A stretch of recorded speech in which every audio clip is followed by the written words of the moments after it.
इस पार्ट में पिछले 2 पार्ट्स के आगे की स्टोरी को बताया गया है और अब चलते हैं मूवी की एक्सप्लेनेशन की तरफ। मूवी के स्टार्ट होते ही 4 कॉलेज स्टूडेंट्स दिखाए जाते हैं जो वेस्ट वर्जीनिया में रिवर राफ्टिंग कर रहे होते हैं। वो चारों उसी जगह पर कैंपिंग भी कर रहे थे। उन फ्रेंड्स भी वहाँ पर ट्रे नहीं होता जिस पर एलेक्स उसे ढूंढने जाती है और पीछे से सोफी और ब्रेंट अकेले होते हैं। तभी उनकी तरफ एक तीर आता है जो आर पार हो जाता है। अभी वो सिचुएशन को समझे भी नहीं होते कि एक और तीर आता है जो सोफी की आंख ही बाहर निकाल देता है और ऑन द स्पॉट सोफी मर जाती है। उसे देखकर ब्रेंट वहाँ से भाग जाता है। इतनी देर में एलेक्स भी वहाँ पर आ जाती है। तब 3 फिंगर सोफी की आंख खा रहा होता है। उसे देखकर वो फौरन वहीं पर छुप जाती है। इतनी देर में ट्रे भी कुछ लकड़ियाँ लेकर वहाँ पर आ जाता है।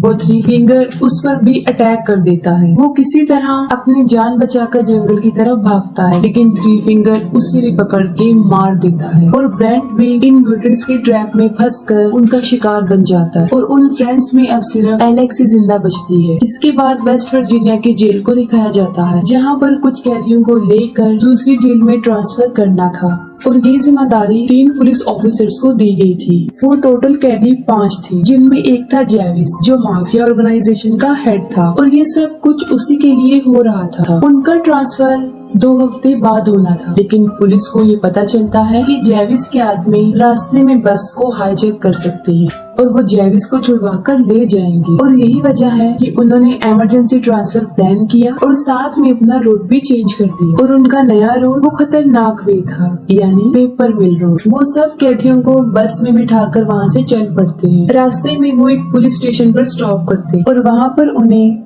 शेरिफ कार और डेप्यूटी लेन मिलते हैं और वहीं हमें 3 डोर्स भी दिखाया जाता है जो 3 फिंगर का नेफ्यू है और ये वही है जो पिछले पार्ट में लास्ट सीन में एक छोटा बच्चा होता है जिसे 3 फिंगर फीड कर रहा होता है और अभी भी वो इतना बड़ा नहीं हुआ होता, लेकिन फिर भी वो ट्रैप सेटअप कर रहा होता है, लेकिन वो खुद ही ट्रैप में फंस जाता है। तब 3 फिंगर आकर उसकी हेल्प करता है और फिर वो दोनों मिलकर उस सेटअप को बिल्कुल सेट करके वहाँ से चले जाते हैं। दूसरी तरफ वो सब पुलिस स्टेशन में कुछ देर रेस्ट करने के बाद अपनी जर्नी पर चल पड़ते। पेपर मिल रोड पर चढ़ते ही एक ट्रक उनका पीछा करने लग जाता है और वो 3 फिंगर होता है। वो ट्रक के टायर में रेजर वायर फंसाकर उसे पंक्चर कर देता है जिससे वो बस कंट्रोल से बाहर हो जाती है और रोड से नीचे गिर जाती है। 3 फिंगर ट्रक से उतरकर उन्हें देखने जाता है, लेकिन उस वक्त और उन पर हमला नहीं करता। पुलिस ऑफिसर ने सब कैदियों को बाहर निकालता है और इसी दौरान मौके का फायदा उठाकर जेविस उससे गन छीन लेता है और तभी पीछे से पुलिस ऑफिसर प्रेस्लो आकर जेविस पर अपनी गन तान देता है, लेकिन इससे पहले कि वो कुछ कर सकता एक चाकू आकर सीधा उसकी गर्दन में घुस जाता है जिससे मौके पर ही उसकी मौत हो जाती है। सारे कैदी समझते हैं कि ये सब कुछ जेविस की आदमी कर रहे हैं और तभी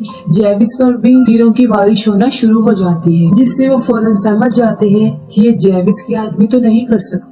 जेविस नेट को कहता है कि वो सबकी हथकड़ियों को खोल दे, जिस पर नेट उसे जवाब देता है कि चाबी तो बस के अंदर ही रह गई है और बस को पूरी तरह आग लग चुकी थी और वो किसी भी टाइम ब्लास्ट हो सकती थी। एक पुलिस ऑफिसर वाल्टर भी बस के अंदर ही होता है और जब नेट चाबियां लेने बस में जाता है तो वो बिल्कुल ठीक वक्त पर वाल्टर को वहाँ से निकाल देता है। नेट जो चाबियां लेकर आया था वो बिल्कुल बेकार हो चुकी थी, लेकिन फिर भी जेविस उसे नहीं मारता क्योंकि उसे पता होता है कि सिर्फ नेट ही है जो उन्हें इस जंगल से निकाल सकता है। और तभी वो लोग आगे बढ़ते हैं और झाड़ियों में से एक लड़की बाहर निकलती है जो नेट पर अटैक कर देती है और वो लड़की एलेक्स थी। वो उन्हें बताती है कि यहाँ पर एक म्यूटेंट रहता है जो लोगों को मारने के बाद उन्हें खा देता है, लेकिन कोई भी उसकी बात पर यकीन नहीं कर रहा था। हालांकि वो राफ्टिंग के बारे में भी बता चुकी थी जिस पर जेविस उसे उनकी लोकेशन तक लेकर जाने का कहता है। उसका बात करने का अंदाज रिक्वेस्टिंग बिल्कुल भी नहीं था और वो उन्हें वहीं ले जाती है और रास्ते में उन्हें एक बस मिलती है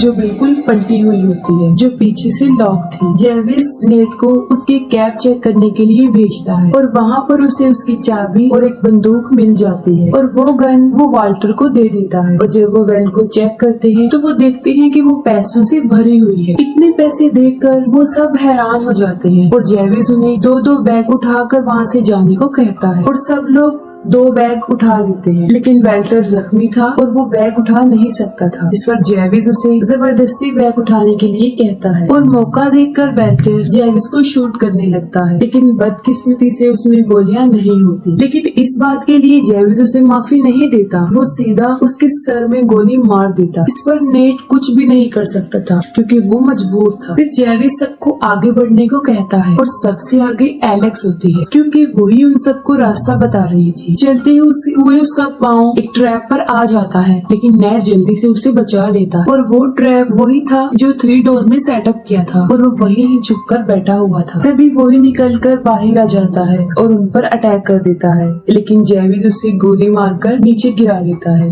एलेक्स उन्हें बताती है कि ये वो म्यूटेंट नहीं है। इस पर जेविस को एक आइडिया आता है और वो 3 फिंगर के लिए कोई क्लू छोड़कर आगे बढ़ता है और जब 3 फिंगर वहाँ पर पहुँचता है तो उसे 3 डोज का सर एक लकड़ी पर रखा हुआ मिलता है, जिसे देखकर वो पागल हो जाता है। यानी अब पहले से भी ज्यादा वो अपने होश खो बैठा था। आगे बढ़ते हुए उन्हें कोई चीज लटकी हुई नजर आती है, जिसे जेविस पकड़ लेता है, जिस पर विली फौरन समझ जाता है कि ये उनके लिए बिछाया गया एक ट्रैप है और वो जेविस को आगे धकेलकर उसे बचा लेता है, जिसकी उसे बहुत भारी कीमत अदा करनी पड़ती है। वो अपने ही जान से हाथ धो बैठता है और जेविस उसे उसकी जान बचाने का बदला ये देता है कि वो उसकी टांगे ही काट देता है, क्योंकि ऐसा करने से विली उनके जिन से अलग हो जाता है और वो आसानी से आगे बढ़ जाते हैं। दूसरी तरफ पुलिस स्टेशन में डिप्यूटी लेन को 2 दिन पहले मिसिंग हुए 4 स्टूडेंट्स की लीड मिल जाती है और शेरिफ के पास नेट की अभी कोई कॉल भी नहीं आई थी, जिससे वो काफी फिक्रमंद होता है। वो सोचता है कि शायद उनकी बस को किसी ने हाईजैक कर लिया है और वो लोगों को ढूंढने जाता है और लेन उन कॉलेज स्टूडेंट्स को ढूंढने जाती है। दूसरी तरफ वो सब एक पुराने केबिन में पहुंच जाते हैं जहाँ पर कुछ टूल्स उन्हें मिलते हैं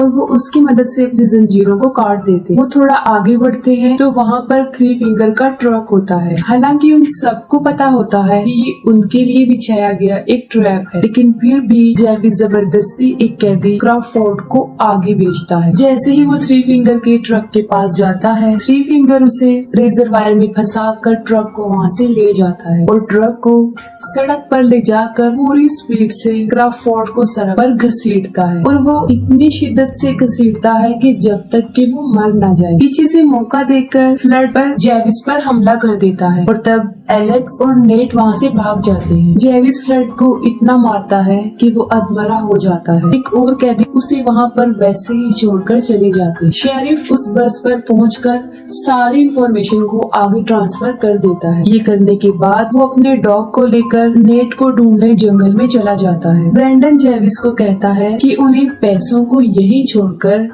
नेट को ढूंढना चाहिए।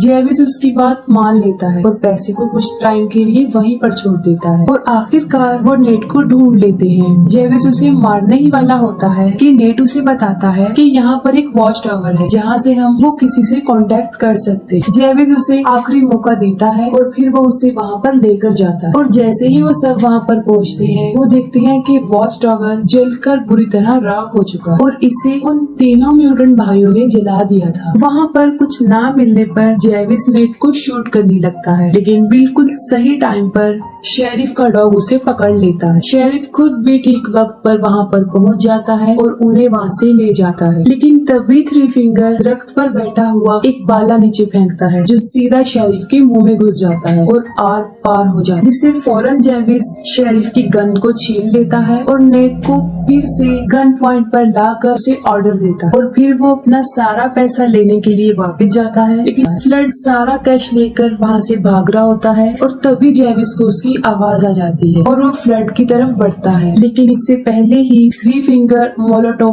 फेंक कर फ्लड को जला देता है और उसके साथ सारे पैसे भी जल जाते हैं। वो सब वहाँ से भागने की कोशिश करते हैं, लेकिन फिर से 3 फिंगर का ट्रक उनके सामने आ जाता है और इस मर्तबा जेविस एलेक्स को ट्रक के सामने फेंक देता है और वो एलेक्स को लेकर ही वहाँ से चला जाता है। नेट उसे बचाने के लिए जाने लगता है, लेकिन जेविस उसे पकड़ लेता है और अभी उसे शूट करने ही वाला होता है। ब्रैंडन उसे मारकर बेहोश कर देता है और वो दोनों उसे वहीं पर छोड़कर अपने अपने रास्ते पर चल पड़ते हैं। 3 फिंगर एलेक्स को लेकर अपने घर में जाकर बांध देता है और वहीं पर हमें डेप्यूटी लेन की बॉडी भी मिलती है, क्योंकि इससे पहले 3 फिंगर उसे भी पकड़कर मार चुका था। ब्रैंडन वहाँ से भाग रहा होता है और इतनी ही देर में जेविस वहाँ पर आकर उसे मारकर बेहोश कर देता है। वो आगे बढ़ने लगता है, तभी थ्री फिंगर वहाँ पर पहुँच जाता है और उन दोनों की बहुत बड़ी लड़ाई होती है। जेविस थ्री फिंगर को इतना मारता है कि उसकी शक्ल ही बिगाड़ देता है और उसका फेस इतना बुरा बन जाता है कि वो पहचान में नहीं आता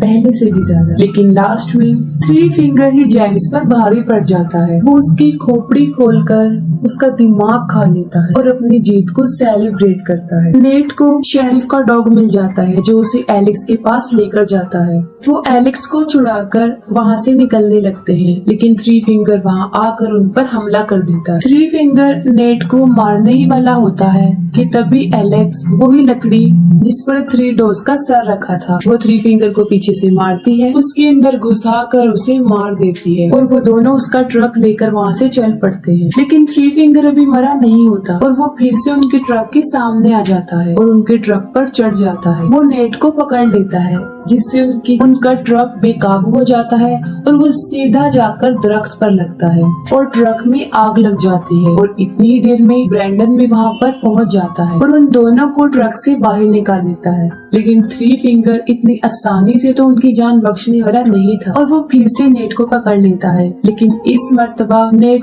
उसी का टूल पकड़ के उसमें घुसा देता है और उसे स्ट्रॉन्ग करने के लिए वो उसे ट्रक पर भी दे मारता है और फौरन ट्रक ब्लास्ट हो जाता है और उसके साथ ही थ्री फिंगर भी जल जाता है। नेट ब्रैंडन को आजाद कर देता है और उसे वहाँ से जाने देता है। कुछ देर बाद उनकी पूरी फौज वहाँ पर पहुँच जाती है और नेट और एलेक्स की जान बच जाती है। लेकिन कुछ दिन बाद नेट पैसों की लालच में दोबारा वहाँ पर आता है, लेकिन कोई पीछे से उसको मार देता है और वो कोई और नहीं ब्रैंडन था जिस पर बिलीव करके उसने उसे रिहा कर दिया था। ब्रैंडन वो पैसे उठा लेता है, लेकिन तभी एक और म्यूटेंट वहाँ पहुँच जाता है और उसे भी मार देता है और किसी को भी नहीं पता चल सका कि वो म्यूटेंट कौन है और आज तक ये सवाल बनकर ही रहा और इसके साथ ही मूवी एंड हो जाती है।